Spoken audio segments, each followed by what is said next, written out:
chalkpastel.com. I'm Trisha Hodges, also known as Hodgepodge Mom, and we are so happy to have you here. We're going to be sharing about chalk pastel tips for success.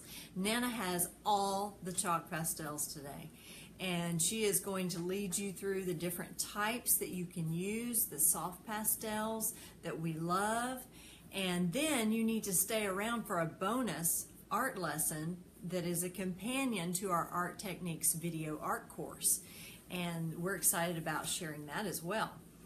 Now, if you know of someone that would enjoy this, please share this with them. Tag them in the comments or share this video. We also would really appreciate it if you would like it so we know that you're here. Let us know where you are and how many artists you have joining us. And right now I'm going to turn it around to Nana. Oh, but one more thing. Remember, please, to share your pictures of your art time. We would love to see those. You can share those right here in the comments on the Chalk Pastel Facebook page, or you can share those on Instagram at the hashtag #YouAreAnArtist or tag Chalk Pastel Art there on Instagram. Now, I'm going to turn it around to Nana, and she is also Lucia Hames, my mama. So I'm going to turn it around right now, and she'll let you know all about this. Let's find her. There she is. Hello and welcome. I have some old friends with me today. If you want to just look at this bounty of pastels, we're going to talk about them. We've gotten a lot of questions about different kinds, different types of pastels, and we're going to try to answer some of the questions. These mostly are mine. I use them for my paintings away from, where they can get broken or fall on the floor and get ground into the carpet, whatever. These are, excuse me, these are more of an investment for an artist than the student grade. All right, and in fact, we're going to start with the student grade. These are the pastels that we use right here. These are called alpha colors right here. And this is a box of 144. I think there's more than 144 in here right now, but just looking at these colors make me very happy. You can take these, and because there's so many of us, a teacher or two, and students, if somebody doesn't have, say, the right kind of pink, then you can take these, or any pastel, and Bobby has one, and Susie has one, okay? It's okay to break pastels. It's not the end of the world. Now, these are more firm than ultra soft pastels. They do have a natural binder, which helps hold them together, so you don't have to be so afraid to bear down a little bit. Plus, they have wonderful points here that you can make to use to draw. So this is alpha color, student grade. There's also Prismacolor, which is a new pastel. It's not new like N-E-W, but N-U-P, new pastel. And they come in sticks like this. Now, I use new pastels to actually do sketching and drawing, so that's what they're for. And these are Artist Loft. As you can see, they're very well loved. We have used these most every day. Here we go. These are wonderful pastels. They're from our local arts and crafts store that starts with an M. So anyway, they are great colors, and they also have a good binder, which is sort of like a glue that helps to glue the chalk powder or the pigment together. All right, now we're going to go to my favorites, which are my more of an investment pastel. These are called Great Americans. Now, it doesn't mean that they stand up and salute, but you can really draw and paint a painting with these pastels that will make people salute. These are for a more experienced artist or someone who really wants to go a step further above student grade. Now, they're held in with a little sponge paper, and they have a list of all the different colors.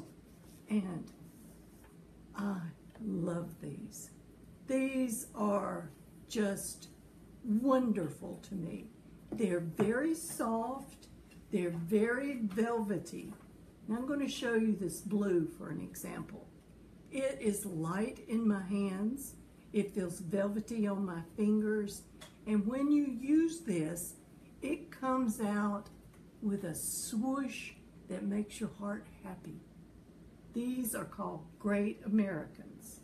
Okay, we're going to put them back to bed right here.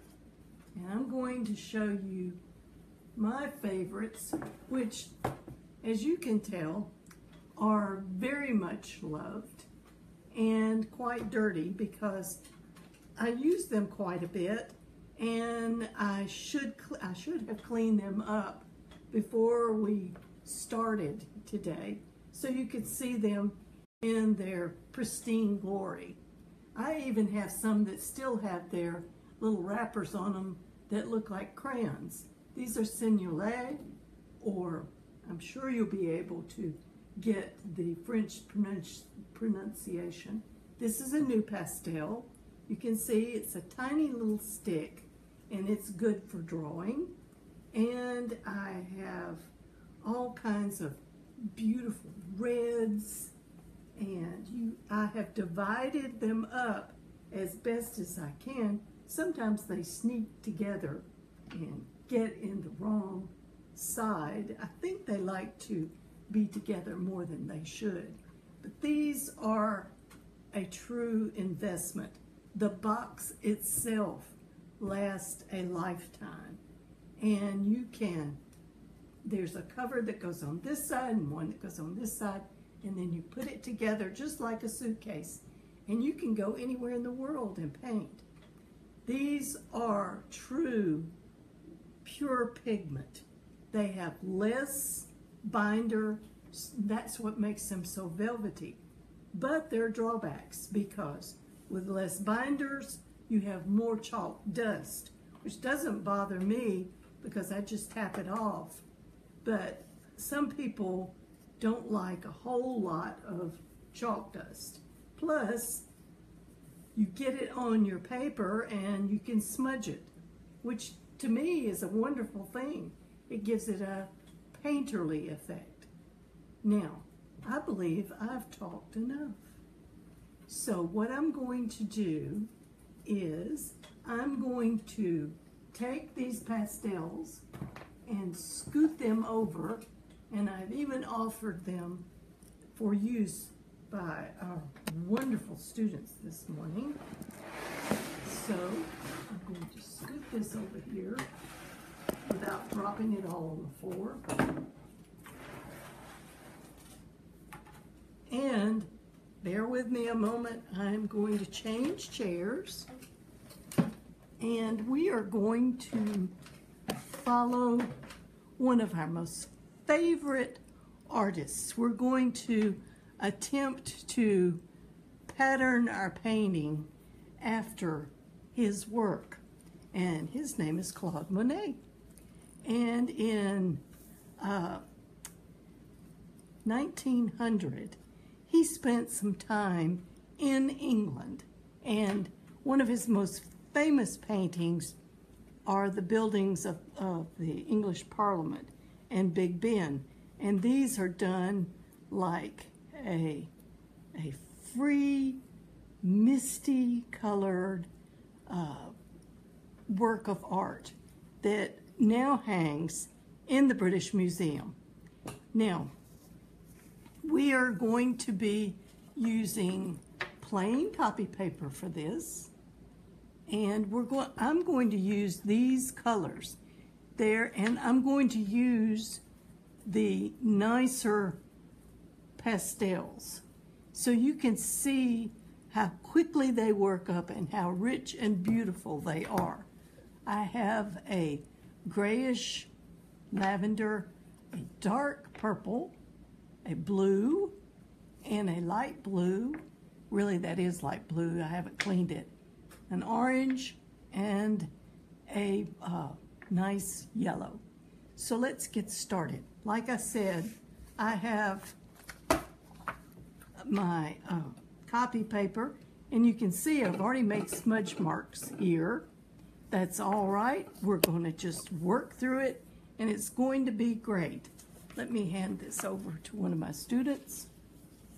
All right, now we're going to get started. First thing we want to do is to put in the main river that runs through London. And the name of that river is the Thames. And we're going to put the Thames in down here at the very bottom of the paper. Now this is an ultra soft pastel, and it is very rich. The colors just jump off the page. Now in comparison, this is a student grade pastel, and it is equally, look, it's just as rich and beautiful as the ultra soft. Now, when I taught this a couple of years ago, I had a long discourse about the river Thames. I've been there, I've seen it. You can accurately take your imagination, and you can put a little bit of brown into the river, because this is an ancient river, and it is, I'm sorry, it is a little dirty, as some of our rivers here in America can be. All right, next we're going to freehand the Houses of Parliament. Now I have a dark purple.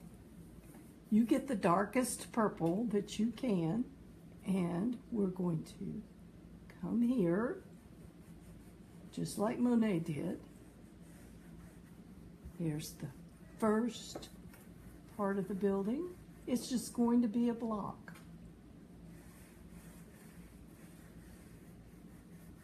And then there's another block. And right here in the middle is Big Ben. Now, I don't know if you've heard the news, but they're working on Big Ben to repair the bell itself. So he is out of commission for about 4 years now before we can hear him chime again.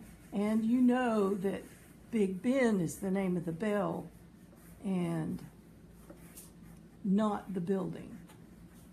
Now I'm just going to put in some accents that make it look more like a castle. And over here is the House of Commons. Now, if you're from England, forgive me, because this is just an impressionistic painting like Claude Monet would do. Okay? Now, I'm going to take a lighter color, purple, and I'm going to make, you know what? I've changed my mind. I had better put in the sun first. This is an orange. I'm turning it on its side, and I'm going to make a circle. Okay? And then around the circle, I'm going to color in some medium color yellow. It looks like a fried egg, doesn't it? So now I'm going to use the lighter color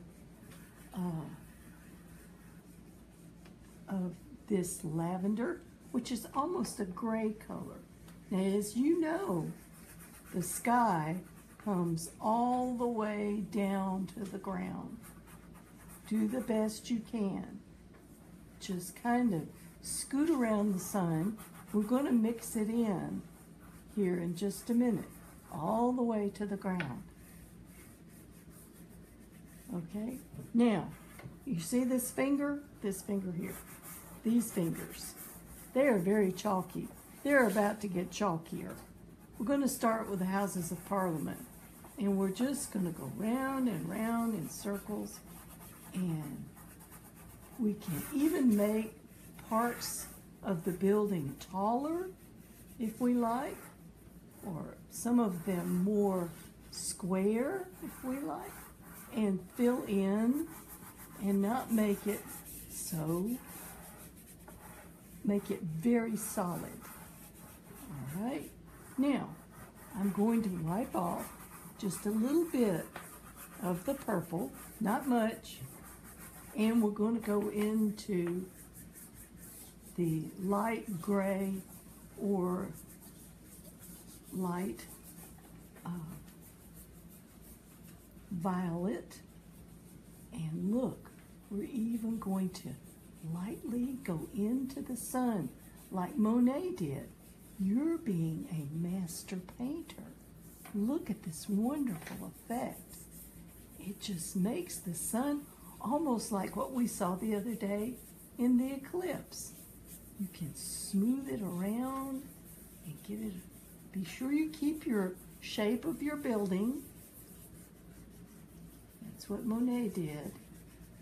Everything was misty. This was a foggy day, and he painted it that way with his pastels. Now, going back here and being a little bit more careful. Okay. Now,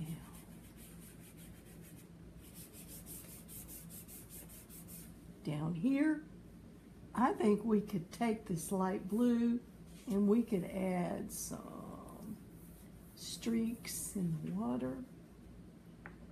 But basically, once we get our reflection in, this is the water down here below the House of Commons. There's the sun. There's the sun there. There's the sun in the water. And we're going to put it as a reflection.